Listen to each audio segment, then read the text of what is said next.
National Directorate of Employment reveals first phase of Renewed Hope Employment Initiative, promises more skills acquisition programs.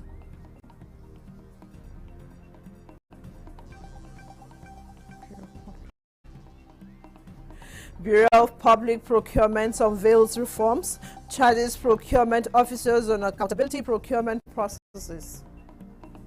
It's your duty to call the attention of relevant policymakers to the inherent danger.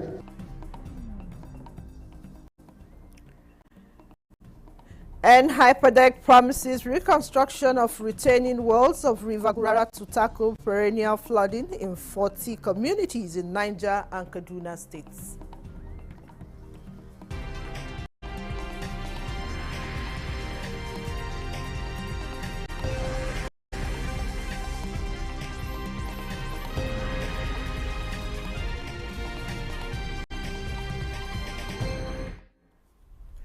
Hello and thanks for joining us on the news desk at 6:20 News 24. We are reaching you live from Abuja. I am Vivian Eza-Adefi. The first phase of the Renewed Hope Employment Initiative of the federal government is already impacting significantly in creating employment opportunities for Nigerians. At a review of the initiative in Abuja, Director General, National Directorate of Employment, Silas Sagara, said more skills acquisition programs that are aligning with trending marketing opportunities will be adopted in the second phase of the scheme. Joseph Osen reports. Flagged off on the 6th of December 2024, the Renew Hope Employment Initiative has already provided entrepreneurship skills to more than 30,000 unemployed Nigerian youth, with about 5,000 further empowered with startup packs and loan facilities. And here in Abuja, coordinators of the program across the country converge to take stock of the success so far, with trending innovations in mind ahead of the second tranche. Times have changed. We should be looking at other set skills that will attract the youth. And because we have a lot of graduates roaming the street, not all benefits are looking for startup packs. Some are looking for the knowledge to apply. Once they get this knowledge, they are good to go. So we have centers in all the local governments, and then it depends on the skill set. For agric farming, we have a farm in Agbowa, that's Ekpe, Ikorodu. Then we also have one in Ekpe. So we were able to get these trainees to the areas that were, the training centers that were closest to them. Because most of the youth here, they are more interested in ICT. So hairdressing, fashion design for the women, and most for the youth, computer. The scheme is targeting creating more than 100,000 entrepreneurs aged between 18 and 35 within 3 years. In Abuja, Joseph Otsen, NTA News. The Bureau of Public Procurement has announced the adoption of 17 new documents on its website to ensure accountability in implementing the 2025 budget and beyond. The Director General Adebowale Adedokun disclosed this at a capacity building workshop held in Abuja for procurement officers from all federal ministries, departments and agencies. Ekene Ndulue has more. Public procurement is more than a technical function. It is a strategic enabler for national development that will enable Mr. President achieve his Renewed Hope agenda. Bureau of Public Procurement is introducing a series of reforms to ensure standardization of public procurement in Nigeria, and the Director General is tasking procurement officers on improved performance. The workshop is focused on sharpening the skills of procurement officers on planning, records keeping, and electronics advertisement. It is your duty as a procurement officer to draw the attention of your accounting officer to contract agreements that are skewed against Nigerian people. It's your duty to call the attention of relevant policymakers to the inherent danger about allowing contractors to drive how projects are conceived. The Director General says under the Renewed Hope agenda, President Tinubu is adopting BPP as a strategic enabler for national development, and the Bureau is already collaborating with other anti-graft agencies to fight corruption in public procurement. In Abuja, Ekene Ndulue, NTA News. Minister of Aviation and Aerospace Development, Festus Keyamo, is optimistic that Nigeria's aviation sector leads by example in adopting green technologies and practices towards addressing climate change and environmental sustainability. This came to light when the minister receives members of the House of Representatives Committee on Climate Change in his office. Aliu Kabir reports. The aviation industry faces increased pressure to reduce greenhouse gas emissions to address the risk of climate-related disruptions such as flight cancellations and delays, and improve passenger safety and satisfaction. To this regard, the Minister of Aviation and Aerospace Development, Festus Keyamo, receives members of the House of Representatives Committee on Climate Change. The essence is to put all hands on deck to improve fuel efficiency and reduce emissions to mitigate its environmental impact. Nigeria, as a member of the International Civil Aviation Organization, ICAO, is committed to playing its part in global efforts to combat climate change. We are aligned with the Paris Agreement and ICAO's carbon offsetting and reduction scheme for international aviation, which sets ambitious targets for the aviation sector to mitigate its environmental impact. Nigerians understand this, and with the Climate Change Act 2021 as logo backing, serious efforts are being made by the country to not only address climate change, but to also leverage on the opportunities it presents to position the country on a path to sustainable growth and development.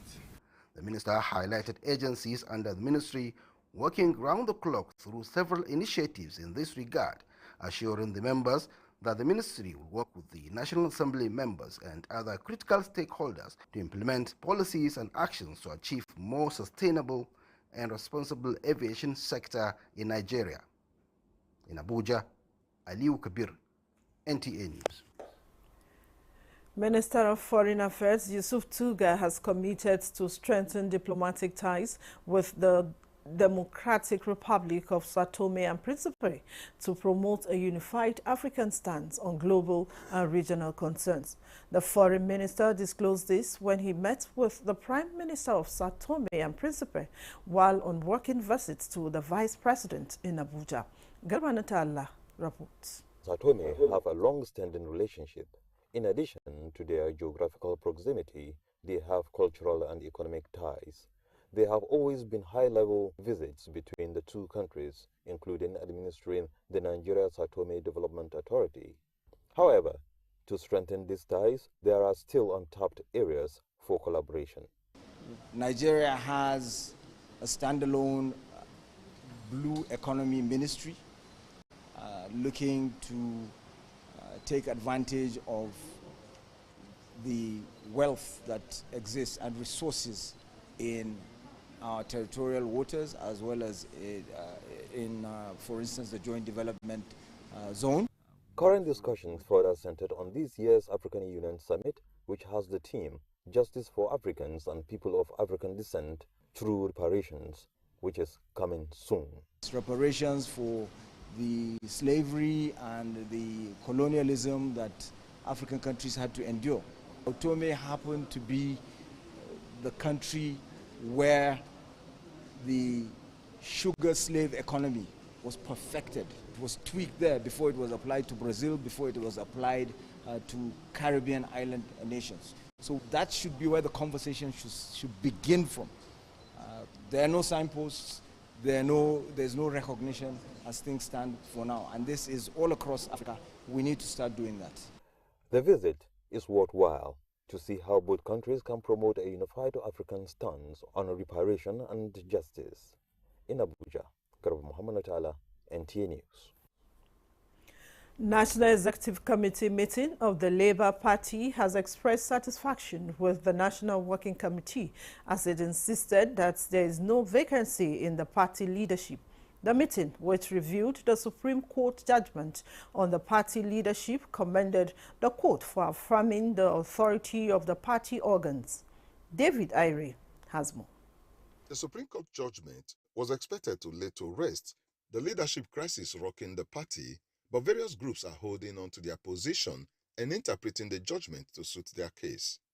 This NEC meeting is giving backing to the Julius Abure-led NWC, insisting that the court judgment only affirmed the supremacy of the party and never sacked the national chairman, Julius Abure.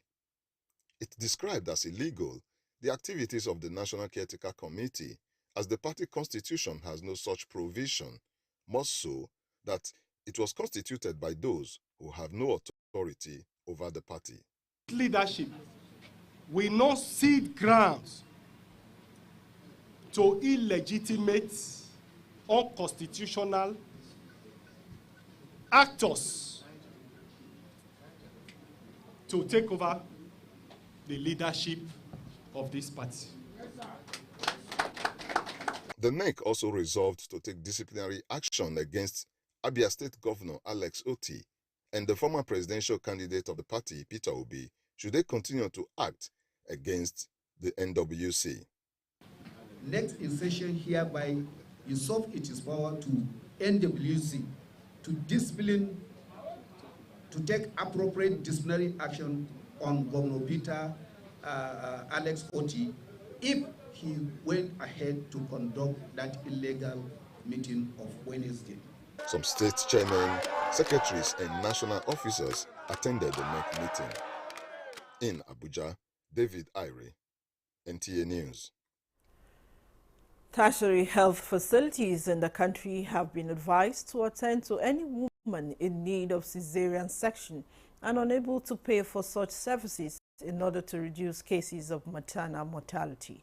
This was during a discussion on expanding access to quality health care by health experts on NTA's Good Morning Nigeria. Aliko Banachiarua reports. 2 million Nigerians have been recently added to the National Health Insurance. Guests on Good Morning Nigeria advise governments at all levels to prioritize and unlock the healthcare value chain for easy access. It's unfortunate that a country like ours that is so endowed with so many resources, both natural and human, and with all the facilities, available to us, and will be among the poorest performing nations as regards public health indices. Currently, right now, we're dealing with the global health space. We're dealing with a situation where the official development assistance from major donors is shrinking, right? And countries like Nigeria are thinking around how they can adopt strategies to ensure sustainability and move towards self-sufficiency. They note that 1 minute delay in giving the right care to a child adversely affects the child's future, hence the need for adequate awareness for early care on the part of the women. As part of the Health Sector Renewal Investment Initiative, there is a deliberate provision by the ministry in conjunction with the 36 states and the FCT that we need to intensify efforts at immunization. The guests also emphasized the importance of public-private partnership in addition to foreign collaborations. This might be a low-hanging fruit for the government to harness. We have a lot of apps. We have a lot of youths in the country who can develop apps within 30 minutes, 2 hours, if you tell them or give them an idea.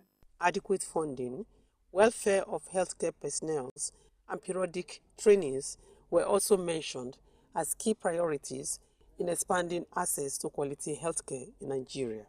In Abuja, Alika Okpanachi, Arua, NTA News.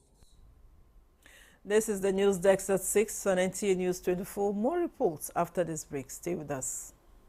Celebrate Ramadan with Bafi and enjoy up to 40% off on selected products from living room, dining room, bedroom, and royal sets. Pay less, save more, and refresh your home for iftar gatherings and cherished moments with family and friends. Visit our showrooms in Abuja, Lagos, Kano, and Enugu, or shop online to enjoy our exclusive Ramadan sale. Let's make this Ramadan unforgettable.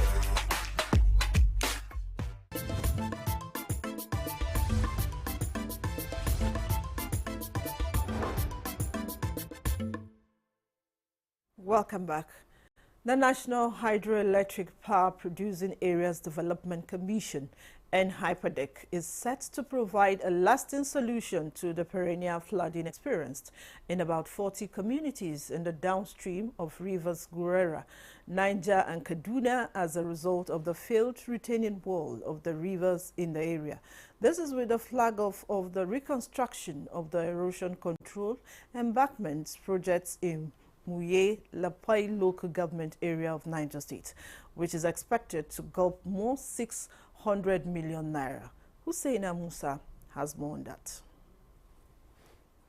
Of flooding resulting from the release of water from Kainji, Shiruru and Jaba dams, as well as torrential rainfall, have put a halt to the economic activities of the area due to the collapse of the retaining wall built at the bank of the river. Therefore, the construction of the erosion embankment project and intervention of the National Hydroelectric Power Producing Areas Development Commission, as requested by the member representing Agaye Lapai Federal Constituency, Abdullahi Mahmoud, is to put a lasting solution to the perennial challenge. We have intention of doing an embankment.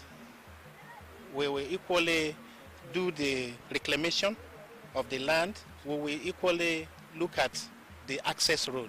We want to make sure we ensure that the economic activities of the particular commission is enhanced. This menace of overflow from the river has hampered a lot of their economic activities. And so we needed to tell the center that there's a need for you people to come to the aid of our people. Once they complete within that 4 months, oh God, whatever the activity we have, we're going to be boosted. With this, members of the communities are optimistic that the project, when completed by NHYPADEC in the next 4 months, farming and fishing activities will resume in earnest to contribute massively to the country's much-needed food security. Husseina Musa, NTA News. The Kogi state government has called on residents, especially in rural communities, to actively support the state security architecture by volunteering credible intelligence that will aid in the identification and arrest of criminal elements, strengthening peace and security. The Commissioner for Information and Communications, Kingsley Fanwo, made the appeal during a press briefing in emphasizing the critical role grassroots communities play in the ongoing efforts to sustain security gains across the state. Fanwo said security agencies are working tirelessly to keep the people safe, but they cannot do it alone. He stressed that the government remains committed to protecting the identity of informants and ensuring their safety, urging communities not to shield criminals under any guise. Fanwo also highlighted the importance of trust between the government, security agencies and citizens, assuring that actionable intelligence will be treated with the urgency and confidentiality it deserves. The government reiterated its zero-tolerance stance against criminality, vowing that those found complicit, either by action or inaction, will face the full weight of the law. For student movements to have similar impacts like those in the colonial and early independence era, current movements must be driven by same love for country and patriotism. Stakeholders harped on this at a review of student movement in Nigeria, which took place in Abuja. Joseph Hussein reports. From the National Youth Movement founded during the struggle for Nigeria's independence, and now National Association of Nigerian Students, NANS, student unionism has been having remarkable impact in advancing development in the country. Aluta, continua. Today, some of the major actors in this movement interface with the younger generation with a review of the book Aluta Continua, the story of Nigerian students' movement. But both acknowledged a sharp decline in the impact these days. We must look back now that this is the time for us to defend what is left of the public education.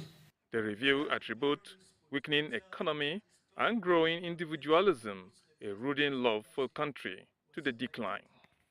I think that we need to also do, as a second thing, intergenerational dialogue and mentoring between past student activists and current students, so that the experiences like being documented here can be shared and passed to. So there was a collective goal, a collective belief system that happened during their time versus now.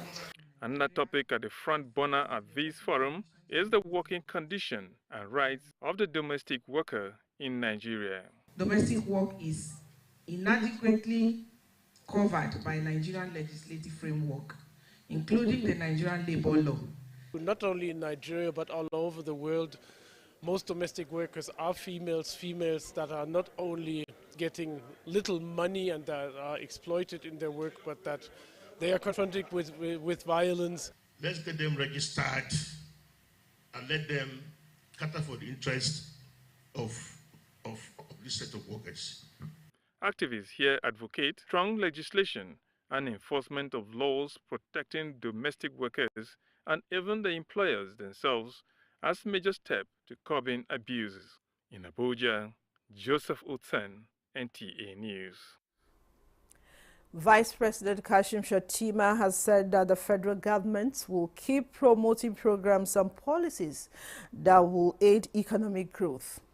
He disclosed this while inaugurating the agro-industrial hub in Kaduna State. The Vice President said the federal will sustain its partnership with international organizations.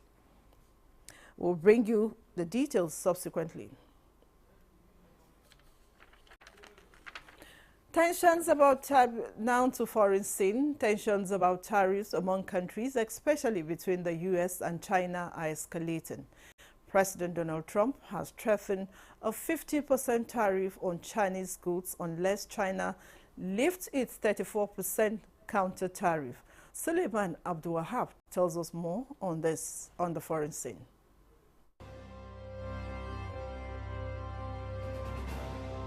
President Donald Trump is threatening to add 50% tariff on Chinese goods. This comes after he already placed 34% tariff on Chinese imports. Trump's plan also includes a minimum of 10% tariff on nearly all American trading partners. China responded by calling Trump's action bad and rejecting what they saw as unfair from USA. If it isn't removed by tomorrow at 12 o'clock, we're putting a 50% tariff on above the tariffs that we put on. So they've gone for years. They've become a rich country because of people, again, that were in the White House that allowed this to happen. Hundreds of billions of dollars a year they'd make on us on trade, and it shouldn't be that way. Analysts are indicating that if Trump goes with this threat, U.S. companies could end up paying a total of 104% in tariff on Chinese goods. This situation raises concerns that the trade war between USA and China could get even worse. In Abuja, Suleiman Tabu Abdulwahab, NTA News. And on a sad note now, President Bola Tinubu extends his heartfelt condolences to the Dozie family, the business community, and all Nigerians on the passing of Chief Dr. Pascal Gabriel Dozie, an elder statesman, entrepreneur, and banker. He was 85. Chief Pascal Dozie was a visionary whose contributions to Nigeria's economic architecture left an enduring legacy. As the founder of Diamond Bank and the pioneer chairman of MTN Nigeria, he was at the forefront of two of the most transformative sectors in Nigeria's development journey, banking and telecommunications. Chief Dozie was also pivotal in shaping the financial services industry and expanding access to mobile connectivity nationwide. Chief Dozie served as a former director at the Central Bank of Nigeria, president of the Nigerian Stock Exchange, and chairman of the Nigerian Economic Summit Group, dedicating decades of service to national policy formulation, private sector development, and youth empowerment. The president prays for the peaceful repose of Chief Dozie's soul and extends his condolences to his wife, children, and extended family. He calls upon the Nigerian private sector to honor Chief Dozie's memory by upholding the values of integrity, innovation, and nation building for which he was renowned for. And that concludes the news desk at 6 on NTA News 24. Thanks for watching. I'm Vivian Izadifi.